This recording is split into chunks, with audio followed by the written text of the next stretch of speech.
The night did not begin with silence. It began with a question that even the stars seemed too shy to answer. Why did her eyes, hidden beneath the veil of dusk, carry both the ache of storms and the promise of spring? He had seen countless faces in the crowded market, yet hers lingered like a soft echo in his chest, unsettling and magnetic. The way she clutched her shawl tighter, as though protecting secrets carved into her very skin, made him wonder what pain had been written in her story, and what kind of man he would become if he dared to read it. The horses moved with patient rhythm, hooves striking the dry earth as if counting heartbeats neither of them dared to confess.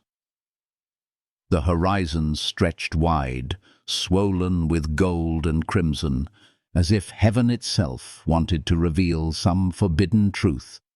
Each step drew them further from noise, closer to a silence that pulsed with questions.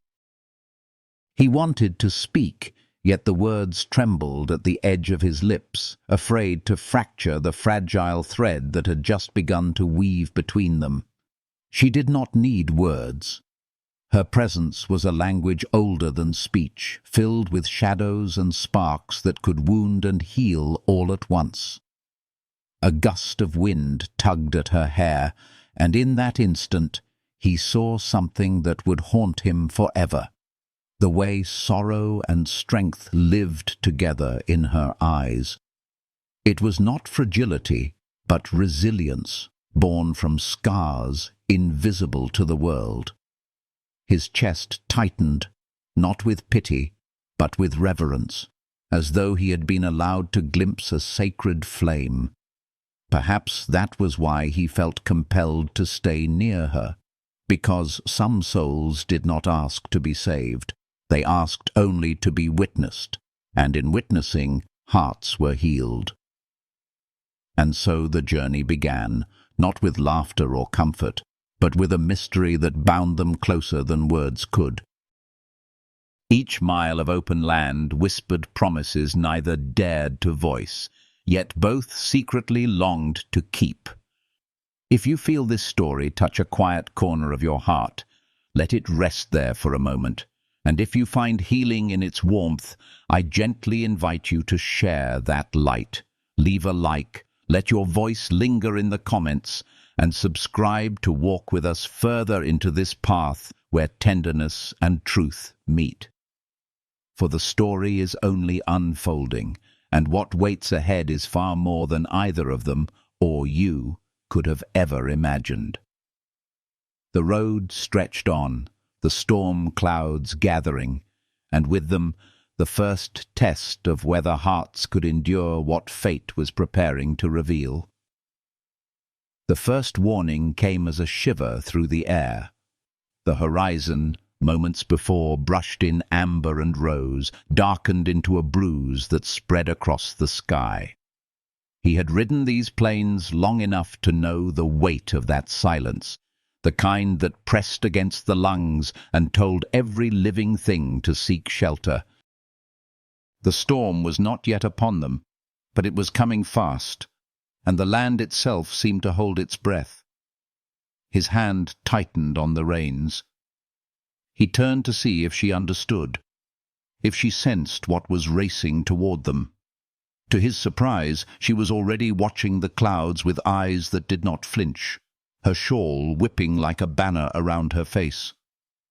Without speaking, she raised her arm and pointed east, toward the cut of land where two canyons met.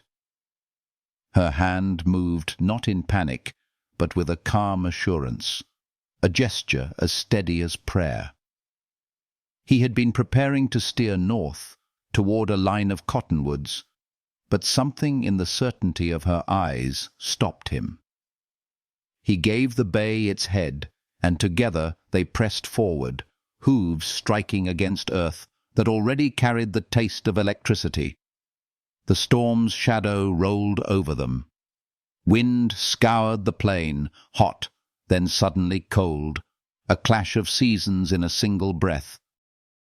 The horses tossed their heads, but she leaned low, whispering soundless words against the bay's neck, and the animals steadied. He felt the weight of awe. This girl, bruised and silent in the world of men, was fluent in the language of beasts and winds. She did not command. She listened, and in listening she healed the trembling that might have undone them both. They reached the canyon mouth just as the sky split open. Rain fell not in drops, but in sheets, each one heavy as grief, striking the earth with the sound of countless drums. He swung from his saddle and reached for her, steadying her as her boots touched the slick stone. For a heartbeat, his hand lingered at her waist, not from necessity, but from something older, something nameless.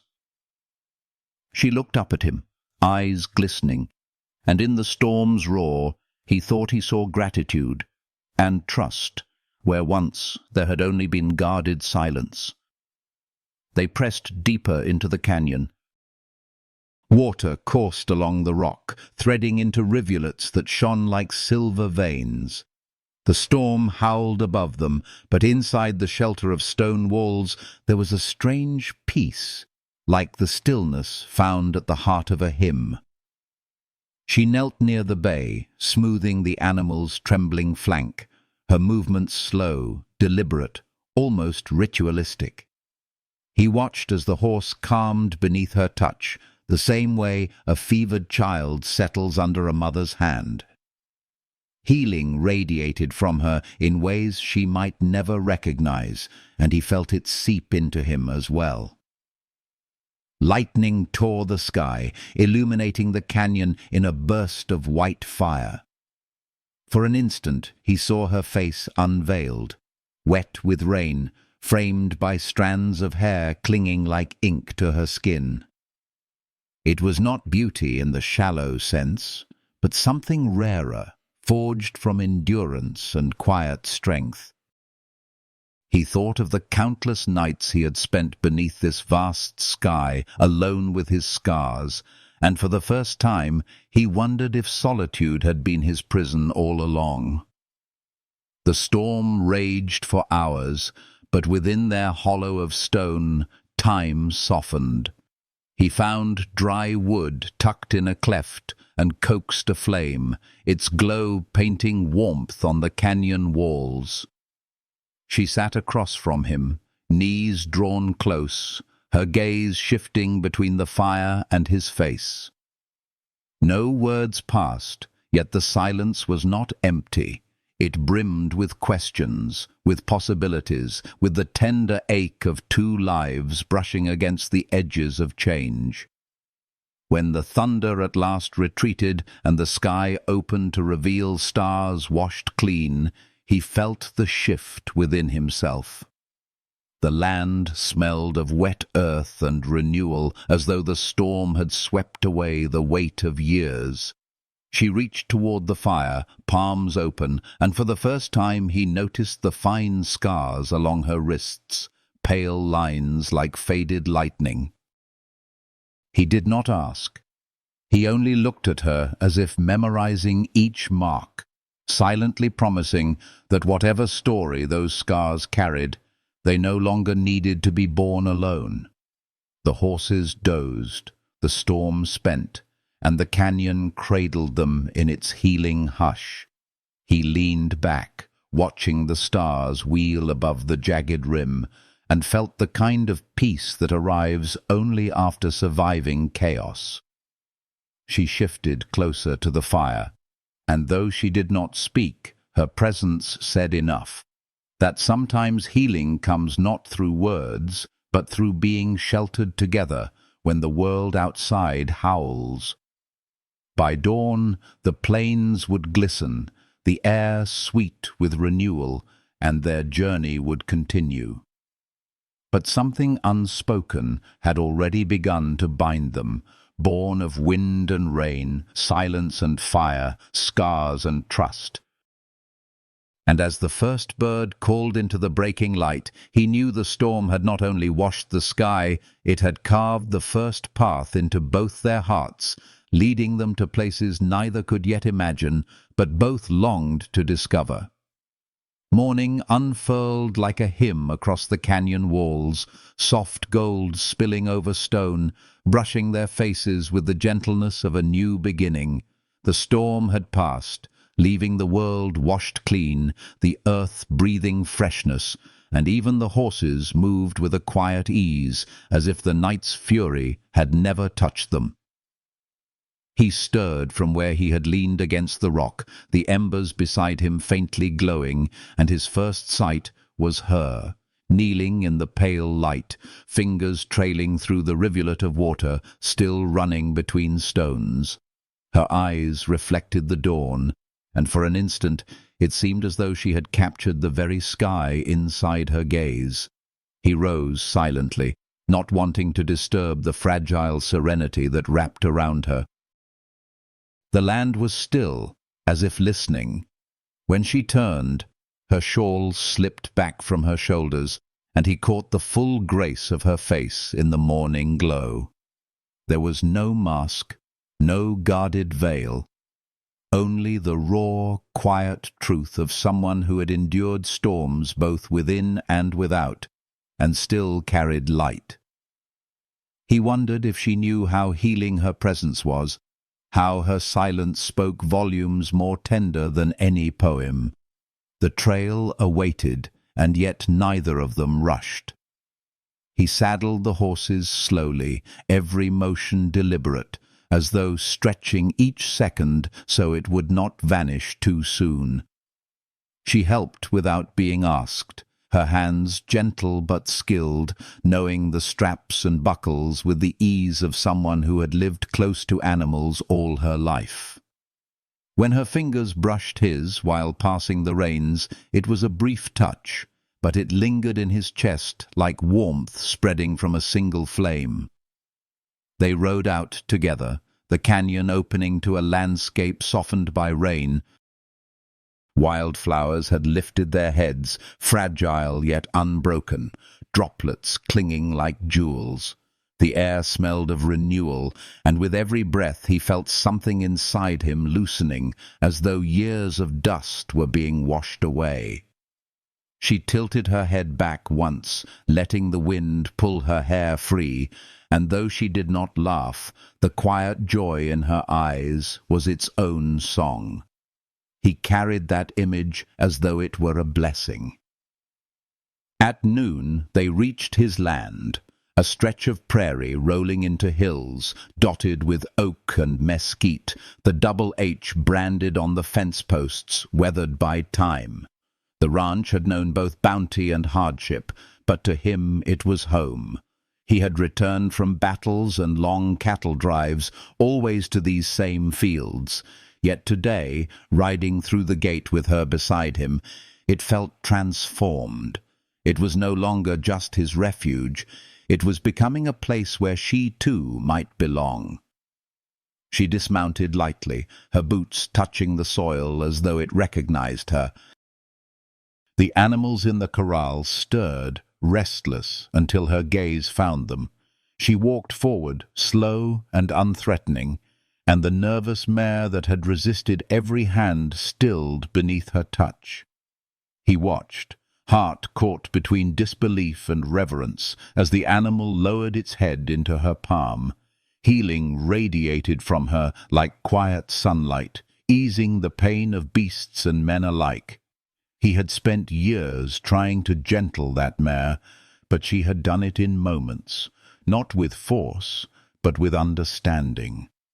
The ranch hands, rough men hardened by long days and long silences, stopped their work to watch.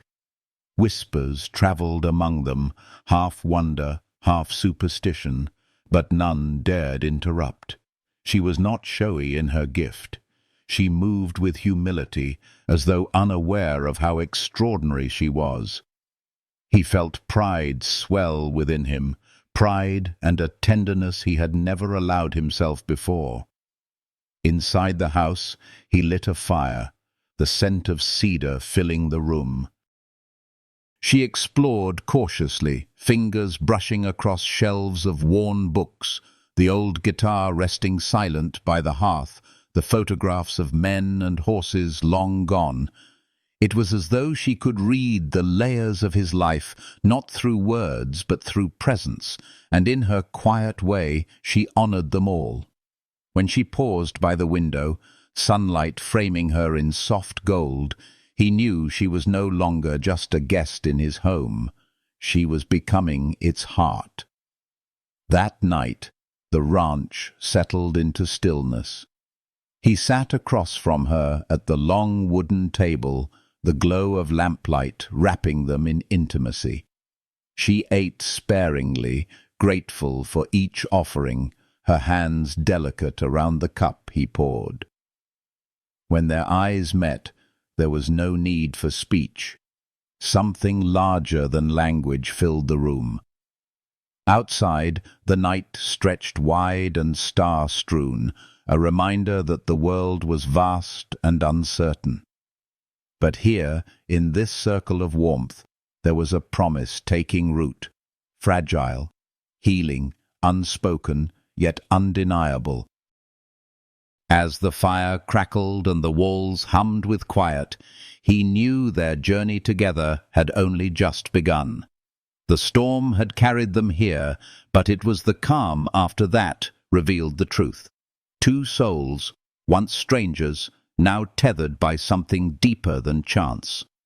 And while the world beyond still held shadows and whispers, within these walls there was light, and the kind of love that heals even the oldest scars.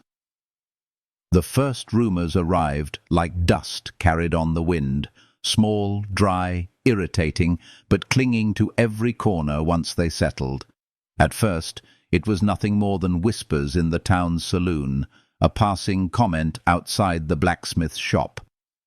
The new girl at the Double H was strange, too quiet, too watchful, too powerful with horses no man could tame. Some called it luck, others a trick, and a few spat darker words. Witch, curse, omen. The very animals she healed became proof against her, because people feared what they could not explain. She paid no mind to gossip she could not hear, but he saw it in the way heads turned when they rode into town. He felt it in the silence that greeted him, where once there had been nods of respect. Even his oldest companions, men who had shared coffee and blood on the trail, shifted uneasily when she walked by.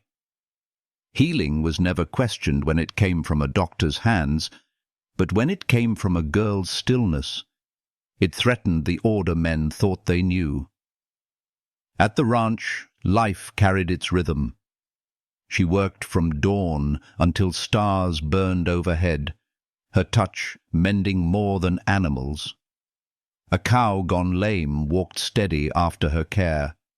A ranch hand's infected cut calmed beneath a salve she mixed from wild herbs. Even the restless children of neighbors fell asleep in her arms, as though their souls recognized a peace they had been searching for.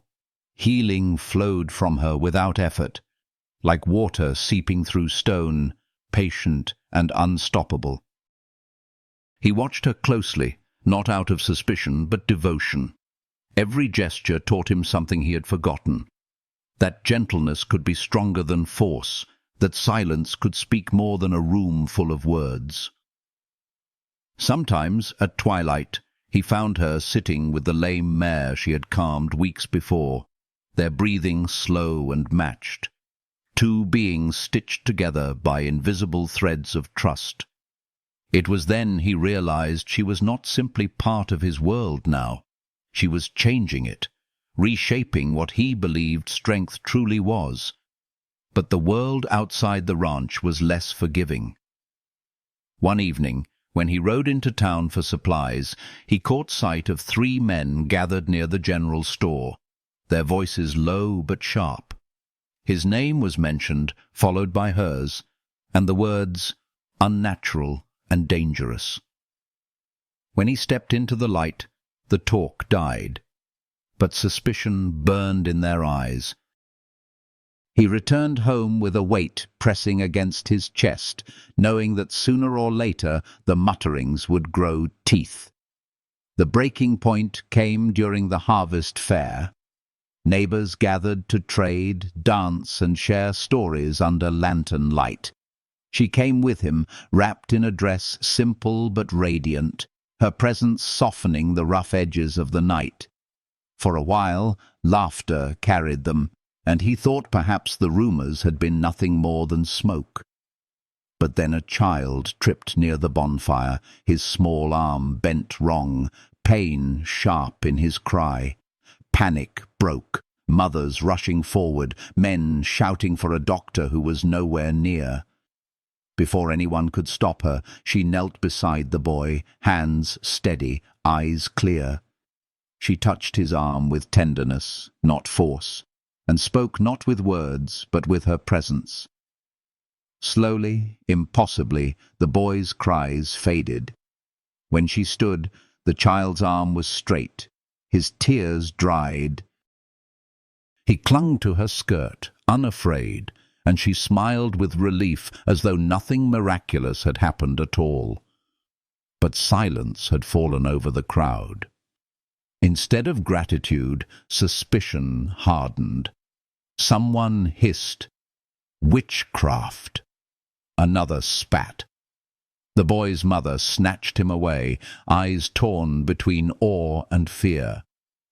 Torches that once lit joy now seemed to flicker with menace. He stepped forward, his body a shield, his voice steady but fierce as he told them enough. His hand closed over hers, and together they left the fair, the night behind them filled not with music, but with whispers that would not be silenced. Back at the ranch, she did not weep. Instead, she sat by the fire, the glow painting her face in shifting light. He knelt beside her, taking her hands in his, feeling the tremor beneath her calm. "They do not understand," his heart said silently, though his lips formed no words. She looked at him then, her gaze carrying both sorrow and strength, and in that moment he knew their bond had deepened. Love was not only born in peace, it was tested, refined, proven in the face of a world that sought to tear it down. Outside, the wind moved through the prairie, carrying away the last echoes of suspicion for the night. Inside, within the walls of the Double H, warmth remained, and though the world might call her cursed, he knew the truth. She was not a wound to be feared, but a healing no storm could take away. Dawn would come again, with its promises and its dangers. Together, they would face both. And as he watched her rest, her face softened in sleep. He understood that some loves are not chosen. They are destined, written in storms and sealed in silence, waiting only for the courage to be lived fully.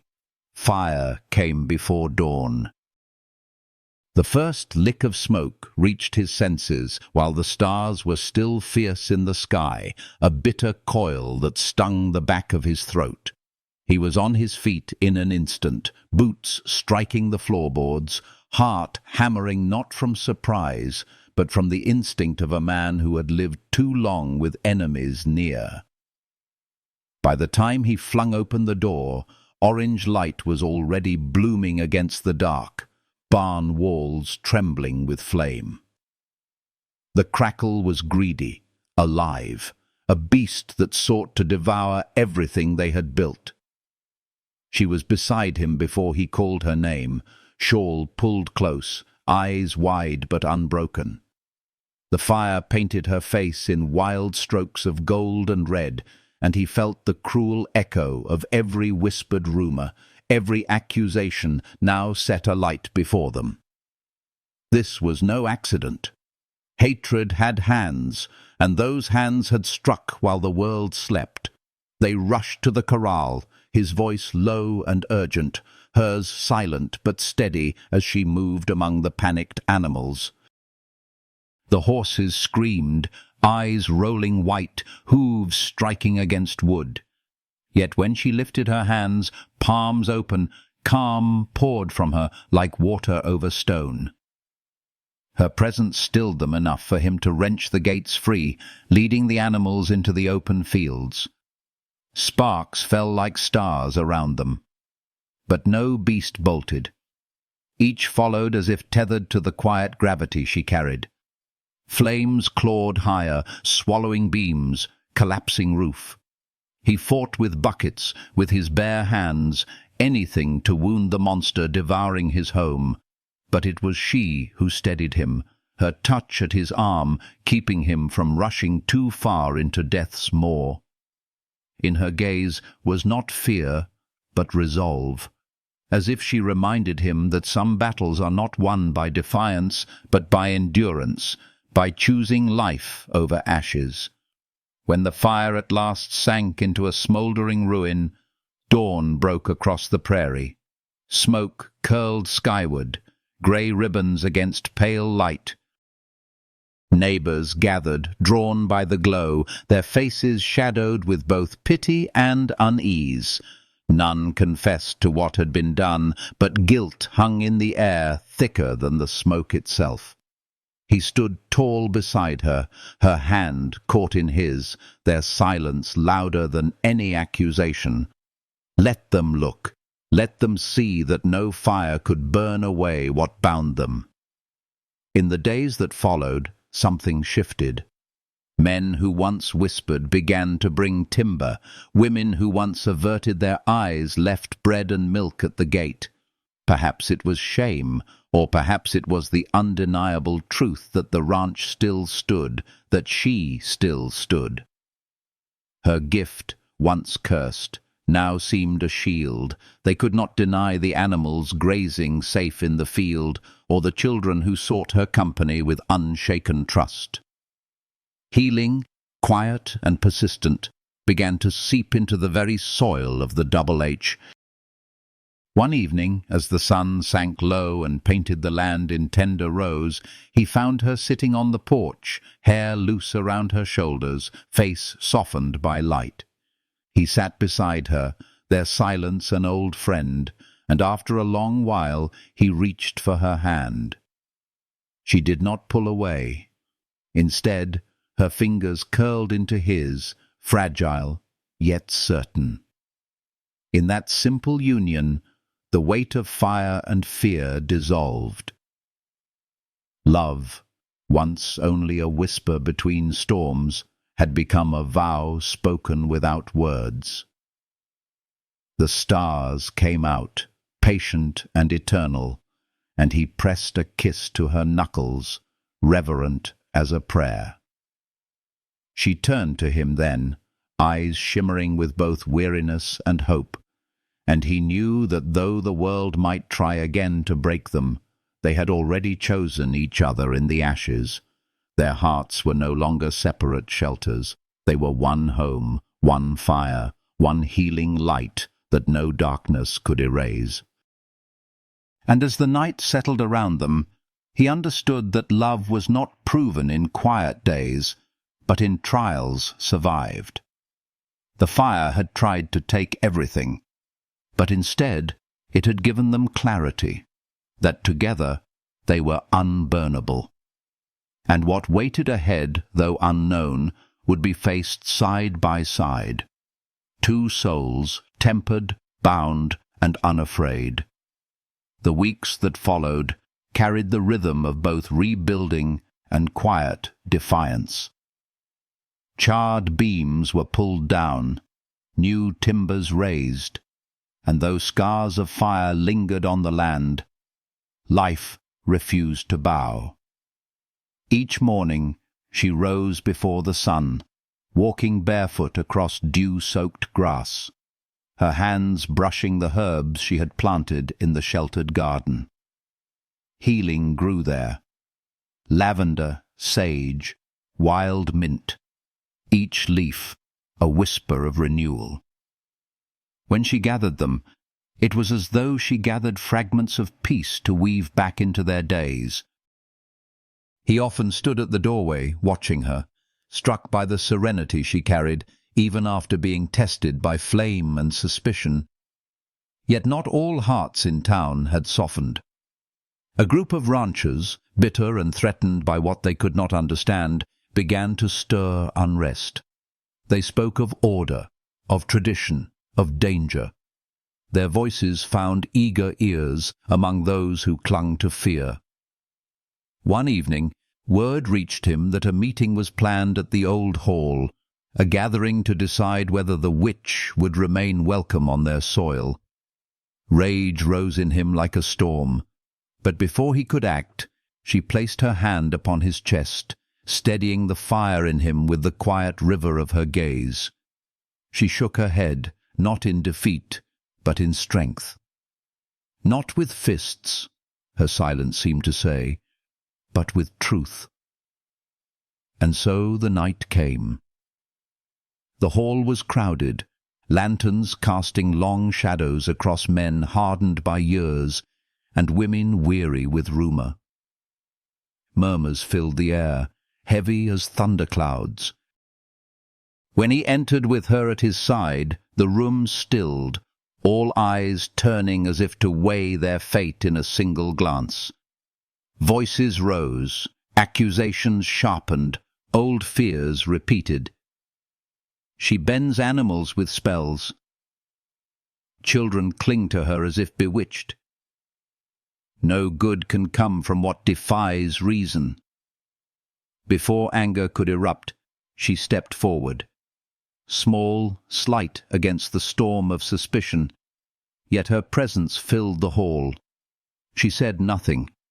Her voice, after all, was silence, but her eyes held each person as if she saw beyond their fear, straight into the ache that birthed it. Then she lifted her hands, not in defense, but in offering, and motioned toward the restless horses outside.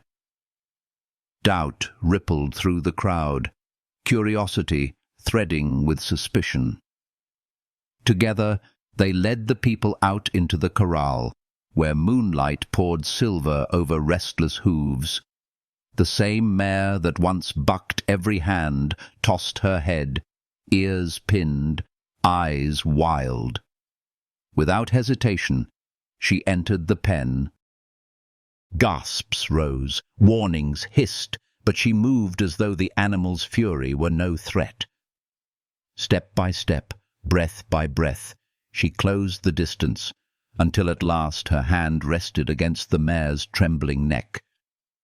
The horse stilled, eyes softening, a sigh rippling through its chest as though surrendering to a peace it had long denied.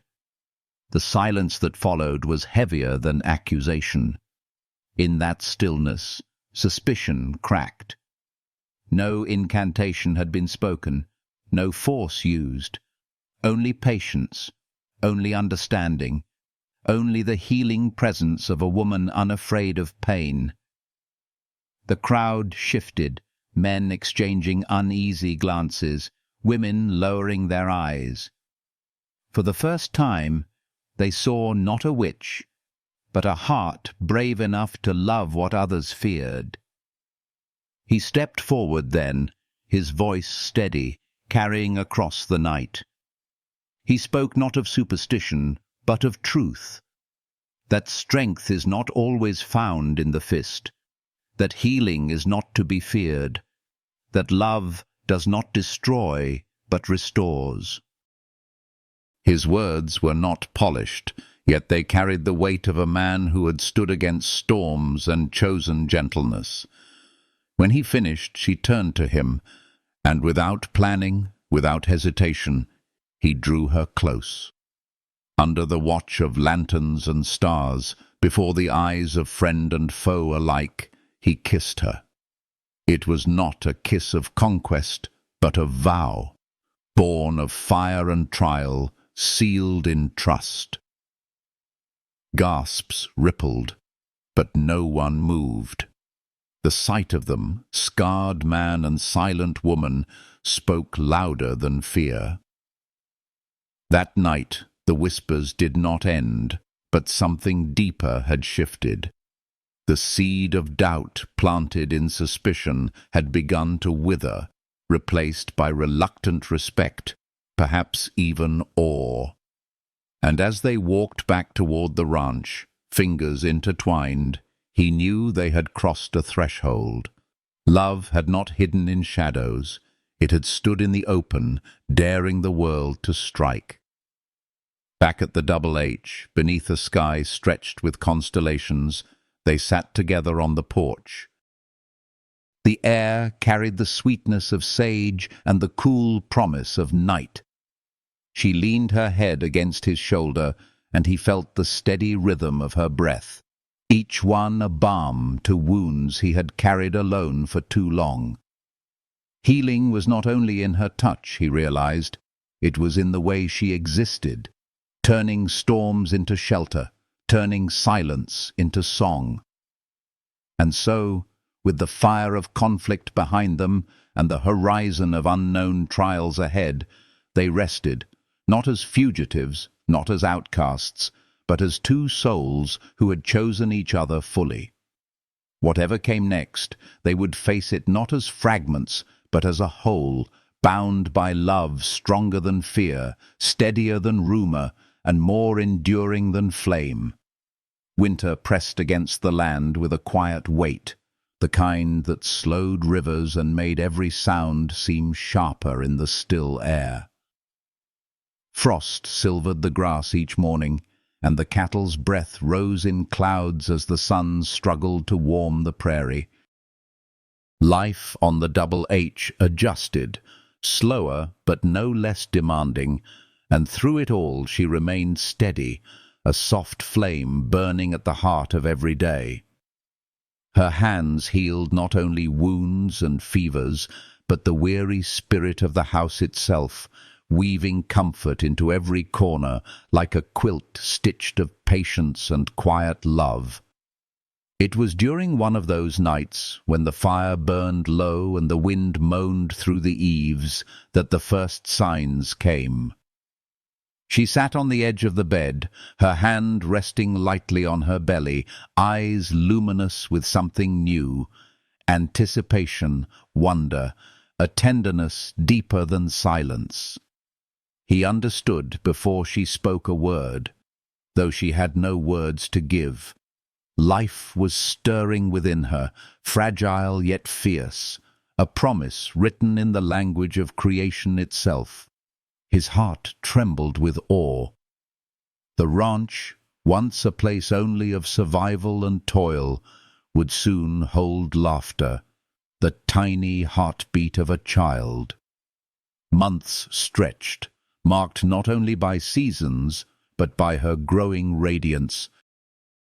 She moved with the same quiet grace, though slower now, her body carrying the weight of more than just herself. He worked harder than ever, repairing fences, tending stock, shaping the land so it would greet their child not as a battlefield, but as a home. Sometimes he would pause, leaning against the barn door, watching her as she fed the hens or stroked the old mare's muzzle, her other hand resting protectively against her stomach. Those moments carved themselves into him like scripture, reminders that healing was not only in mending what was broken, but in nurturing what was yet to come. The night of birth came with both terror and beauty. A storm prowled the horizon, rain slashing against windows, thunder rolling like drums of war.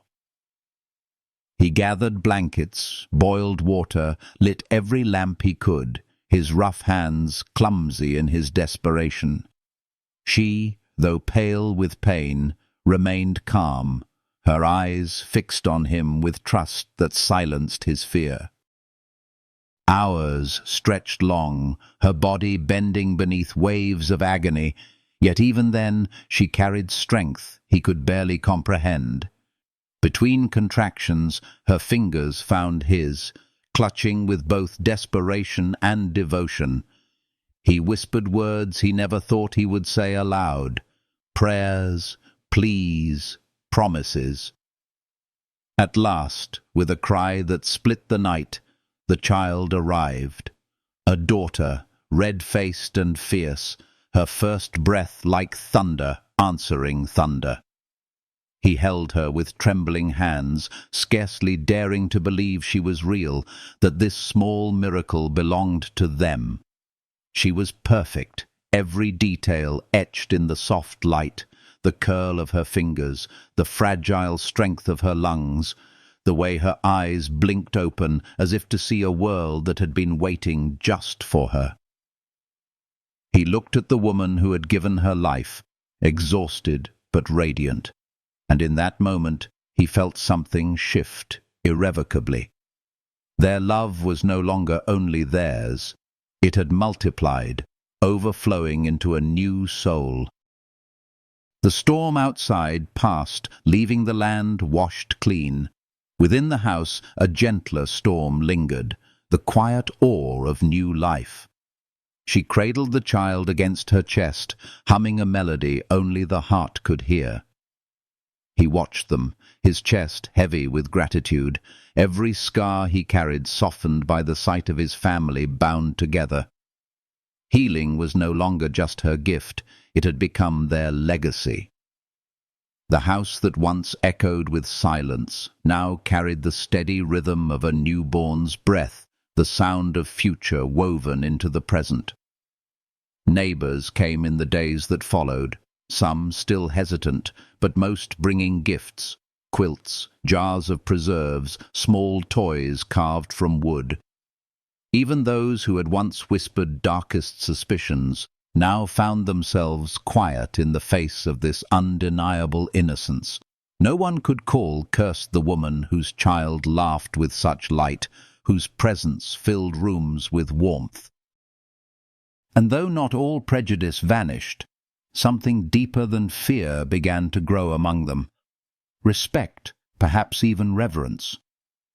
At night, when the baby slept, he and she would sit together by the fire, shoulders touching, the weight of exhaustion softened by the glow of love. He would brush a strand of hair from her face, marveling at how storms and fire, whispers and trials had led to this fragile, precious eternity wrapped in the arms of the woman he loved. Sometimes he would press his lips against her temple, murmuring thanks not only to fate, but to her, for choosing to stay, for turning silence into song, for healing wounds he had thought permanent. And as the child grew, taking her first unsteady steps across the worn floorboards, laughter filled the ranch. Healing spread beyond their walls, seeping into the land, into the people who once doubted, into the very air. Their love, tempered by storms and trials, had birthed not only a daughter, but a sanctuary, proof that tenderness could survive fire, suspicion, and fear. Proof that love, when true, becomes a force strong enough to heal even a broken world. The days ahead still promised hardship, but now they faced them not as two, but as three, bound together by the unshakable knowledge that no rumor, no flame, no shadow could undo what they had built in silence, in trust, in love. And as the prairie stretched endless before them, they understood that their story was far from ending. It was only just beginning, written each day in the breath of their child and the warmth of a love that time itself could not diminish. Years folded into one another like pages of a book written in quiet ink, each line carrying the weight of memory, of struggle, of tenderness.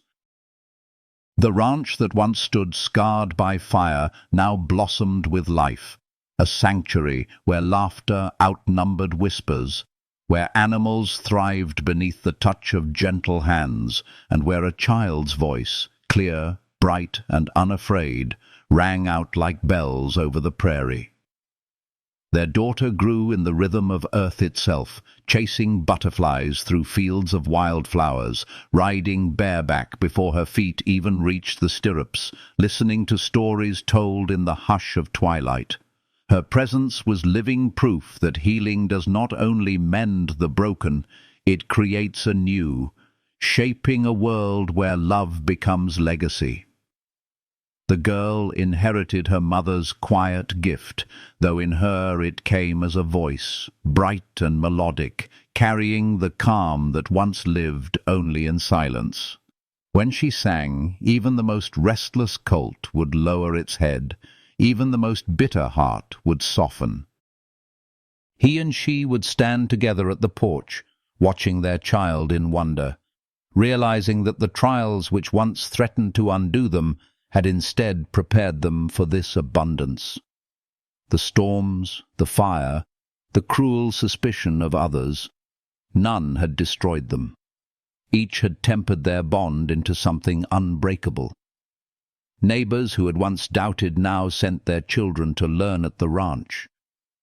What began as a home grew into a haven, a place where wounded animals were restored, where lonely souls found shelter, where children discovered that gentleness was not weakness, but strength.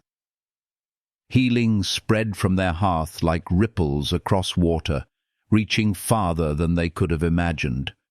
Some came from distant towns, drawn by the stories whispered of a woman who calmed storms with her presence, and a family who lived proof of love's endurance. Through it all, their devotion deepened. He, once hardened by battles and solitude, found himself softened by the warmth of her hand, the music of her laughter, the quiet assurance of her gaze.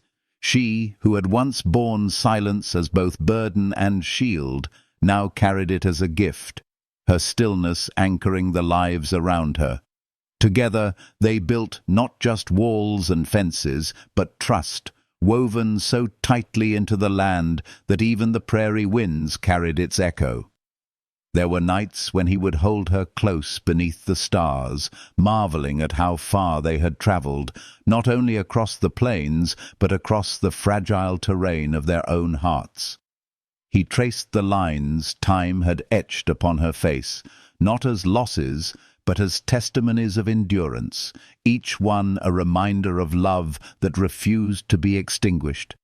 She, in turn, would rest her head against his chest, hearing the steady drum of his heart, a rhythm she had once feared she would never be allowed to hear. As the years bent toward their twilight, they did not fear what was to come. They knew love was not measured by the absence of hardship, but by the way it endured through it.